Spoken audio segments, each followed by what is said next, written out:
continue with last week's video where we made sugar cookies that are now ready to decorate with royal icing. To prepare the royal icing, beat the egg whites with a teaspoon of lemon until slightly foamy. Then add the sifted sugar and beat at medium speed. When you got a toothpaste-like texture, it is ready to use and to put the food coloring. It is better to use paste or gel coloring. Depending on the number of colors we'll use, we put it in different containers and dye them. You can combine colors to get the desired tone as we did with the orange. We're going to use the stiff icing for the details and to trace the borders in some cases, and we'll dissolve another portion with water to use for the filling. We'll achieve the flood consistency by adding drops of water, being careful not to add too much. To test the consistency, take a spoonful of icing and drop it back into the bowl. It should take around 14 seconds for the icing to smooth itself out. It shouldn't be so thin that it runs off the edge of the cookie. Now we decorate them. When I make a difficult design, I make a template so I can trace it on the cookie with an edible marker. We must always leave a little of a stiff icing of each color so we can fix the consistency in case we put too much water. Always keep icing covered with plastic wrap to prevent drying, or inside the pastry bag. Once we have the design, we put the flood icing in a pastry bag with a tip number 2. We'll begin outlining the design, then we'll fill it. To fix any imperfections or smooth it out, we use a toothpick. This is also great for small details that are hard to make with the pastry bag. After we have flooded the cookie, we let them dry before doing the details so the colors won't mix and fade. This should take between 6 to 12 hours, depending on the humidity of your region. To fill the eyes, nose, mouth, and the green of the pumpkin, we'll use flood icing with a tip number 1. Some people prefer to outline the cookies with stiff icing with a tip number 1 and to make the flooding a bit more watery to settle faster. This is a good method if you have never done this kind of cookies, as it is easier. Remember to let dry the details and edges for a few minutes before you do the flooding. I had no extra tips for the green color, so I just made a small cut on the pastry bag, but it is much more difficult to handle.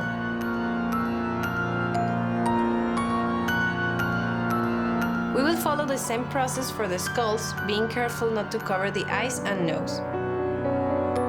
These cute designs are by Elena Castellano.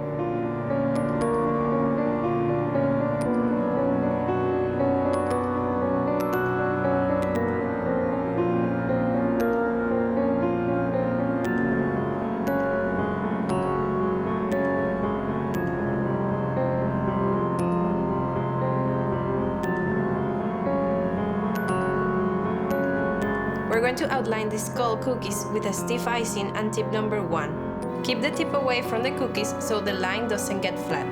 Wait a few minutes before flooding the bowl.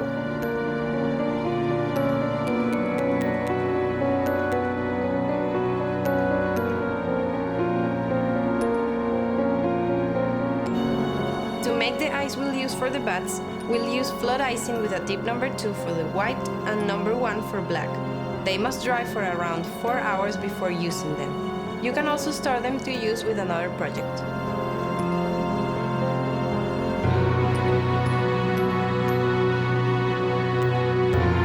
Bats are the easiest to make.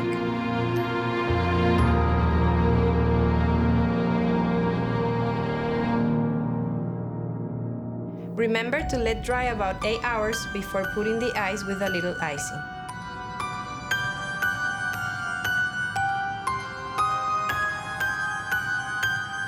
To make the vampire so that the separation between the wings and the body stands out, first fill the body, let dry about 1 hour, and then make the wings.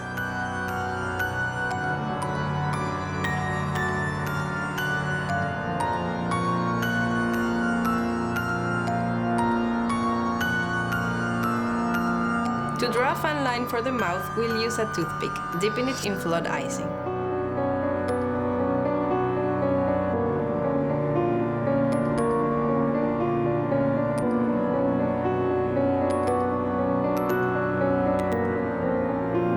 Once the cookies are ready, let them dry thoroughly for 8 to 12 hours.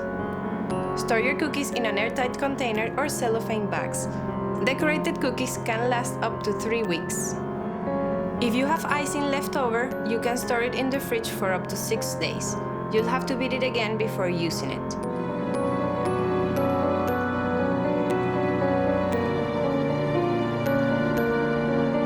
The bones are also very simple.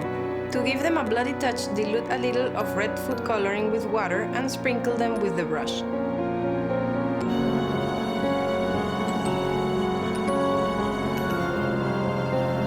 These cookies are perfect for those who enjoy craft, and they are really fun to make with children. Another fun option that takes less time is to simply put ice on the cookies without any other decoration. And they will look cool too. I hope you liked the video and that you try them at home. See you next time on our Halloween episode.